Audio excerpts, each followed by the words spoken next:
السلام عليكم ورحمة الله تعالى وبركاته. مرحبا بكم معايا في قناة مطبخ جوهر اللذة. اليوم ان شاء الله غادي نحضروا مع بعض بطاطا في المقله بلا فران بلا بيض، كتجي لذيذه بزاف وخفيفه وسهله في التحضير. انا متاكده الا جربتيها غادي تولي مدمنه عليها بقوه ما هي لذيذه. فعلى بركه الله غادي ندوزو نشوفوا المقادير وطريقه التحضير، ودائما كنتمنى لكم فرجه ممتعه. خديت هنايا 5 الحبات ديال البطاطس يكونوا من حجم متوسط، غادي نقطعهم على هذا الشكل كيف ما كتلاحظوا، ما يكونوش غلاضين بزاف باش يطيبوا لنا بسرعه في المقله.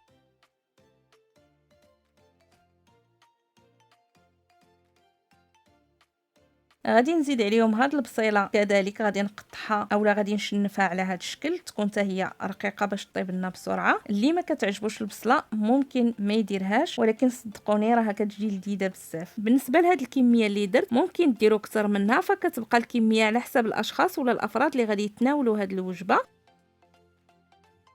هنا من بعد ما ساليت البطاطا والبصله اللي قطعت، غادي ناخذ مقلاة وندهنها كامله بالزيت. من الضروري تكون المقلاة ما كتلصقش، وإلا ما متاكدينش ممكن تاخذوا ورق ديال الطبخ وتقطعوه على حسب الدائره ديال المقلاة اللي عندكم ودهنوه حتى هو بالزيت. هنايا درت كطبقه اولى داك البطاطا اللي عندي، غادي نزيد عليها شويه ديال البصله وشويه ديال الملحه تتبقى على حسب الذوق،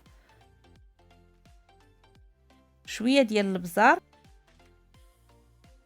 وندير هنايا شرائح الفرomاج ولا شرائح الجبن، نتوما يمكن لكم ديروا اي جبن كتفضلوا.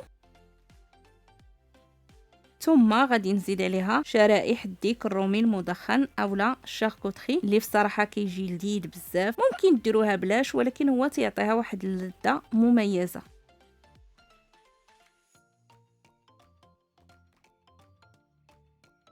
وندير عليها الفرomاج اللي بقى ليا اولا الجبن اللي بقى ليا وشويه ديال البصله. وكطبقه اخيره غادي نضيف البطاطس اللي بقات عندي ونزيد عليها شويه ديال الابزار وشويه ديال الملحه.